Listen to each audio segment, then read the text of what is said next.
నువ్వు సిద్ధపడ్డావు, వచ్చావు, వింటున్నావు. అప్పుడు దేవుడు ఏం చేస్తాడు? నీ వెనకాల నిన్ను మాటలు అంటున్న వారిని సిగ్గుతో తల వంచేలా చేస్తాడు.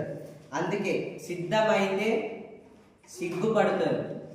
ఇప్పుడు మనం దేవుని దగ్గరకు వస్తున్నాం, మన ఫ్రెండ్ వస్తాడు, ఎప్పుడు ఊకే చర్చేనారా అంటాడు. అప్పుడు మనం ఏం చేస్తాం? తల వంచుకుంటాం. కానీ తలెత్తి నేను పోతా అని అన్నామనుకో, అప్పుడు వాడు ఏం చేస్తాడు? సిగ్గుపడతాడు. అలాగే మనం ఏం చేయాలంటే మన మనసాక్షి, నిర్మూలమైన మనసాక్షి కలిగిన వారే మీలో ఉన్న నిరీక్షణ గూర్చి మిమ్మునుతోనూ సమాధానము చెప్పుటకు ఎల్లప్పుడూ సిద్ధముగా ఉండి మీ హృదయములందు క్రీస్తును ప్రభువుగా, మన హృదయములందు క్రీస్తును ప్రభువుగా మన ఇక్కడ ఉండడం అందరం ప్రభువుని అంగీకరించారు. నా దేవుడు అని ప్రభువుని ఎంతమంది అంగీకరించారు?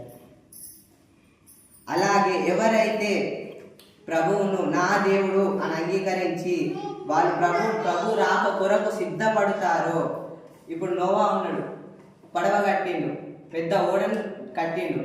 ఆయన కడుతున్న కొద్దీ వెనక నుంచి మనుషులు మాటలు అన్నారు, ఎన్నో మాటలతో దూషించిళ్ళు, మాటలతో బాధ పెట్టిళ్ళు. అప్పుడు ఏమైంది? ప్రళయం వచ్చింది.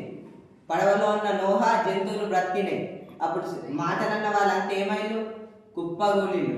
ఎప్పుడైతే మీరు సిద్ధంగా ఉంటారో, దేవుని యందు సిద్ధంగా ఉంటారో, దేవుని యందు సాత్వికముతోను భయముతోను భక్తితోను దేవుని యందు మీరు ఉంటారో, సిద్ధం కలిగి ఉంటారో, అప్పుడు దేవుడు ఏం చేస్తాడంటే నిన్ను మాటలన్న వారందరినీ సిగ్గుతో తలవంచుకునేలా చేస్తాడు.